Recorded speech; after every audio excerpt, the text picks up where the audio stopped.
मध्य प्रदेश के धार स्थित विवादित धार्मिक स्थल भोजशाला में बसंत पंचमी पर शुक्रवार को पूजा और नमाज के लिए विशेष व्यवस्था की गई है। हिंदू श्रद्धालुओं ने सूर्योदय के साथ वाग्देवी की पूजा शुरू की। हवन और पाठ सूर्यास्त तक किए जाएंगे। यहीं एक अलग क्षेत्र में दोपहर 1 से 3 बजे तक जुमे की नमाज भी अदा की जाएगी। आमतौर पर बसंत पंचमी पर पूजा और जुमे के दिन नमाज की ही अनुमति रहती है, लेकिन दोनों एक दिन पड़ते हैं तो तनाव की स्थिति बनती है। कानून व्यवस्था बनाए रखने के लिए स्थानीय पुलिस के साथ सीआरपीएफ और रैपिड एक्शन फोर्स के 8000 से ज्यादा जवान तैनात किए गए हैं। इलाके की निगरानी सीसीटीवी, ड्रोन और आई तकनीक से की जा रही है। गुरुवार को सुप्रीम कोर्ट ने हिंदू फ्रंट फॉर जस्टिस की याचिका पर सुनवाई करते हुए हिंदू पक्ष को सूर्योदय से सूर्यास्त तक मां सरस्वती, वाग्देवी की पूजा की पूरी छूट दी है। साथ ही मुस्लिम पक्ष को दोपहर 1 से 3 बजे तक जुमे की नमाज अदा करने की अनुमति दी है। कोर्ट ने प्रशासन से शांति और सुरक्षा के पुख्ता इंतजाम करने के निर्देश दिए थे।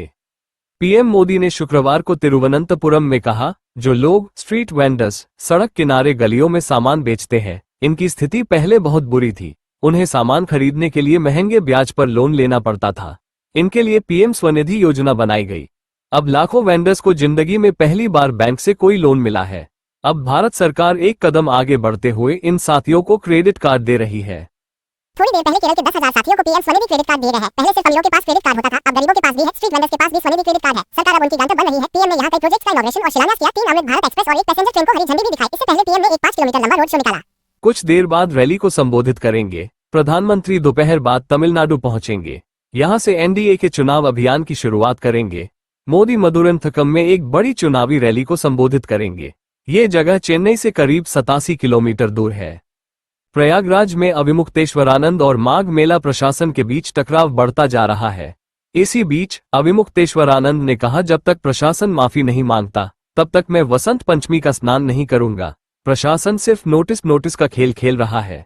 अभी मेरा मौनी अमावस्या का स्नान नहीं हुआ है तो मैं वसंत का स्नान कैसे कर लूं। हालांकि सीएम योगी ने अविमुक्तेश्वरानंद का नाम लिए बिना कहा, किसी को परंपरा बाधित करने का हक नहीं।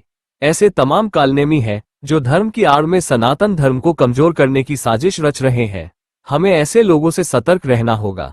इसी बीच डिप्टी सीएम केशव मौर्य ने आजमगढ़ में कहा, मैं ज्योतिष पीठाधीश्वर शंकराचार्य अविमुक्तेश्वरानंद के चरणों में प्रणाम करता हूं। प्रार्थना है कि वे स्नान कर इस विषय का समापन करें।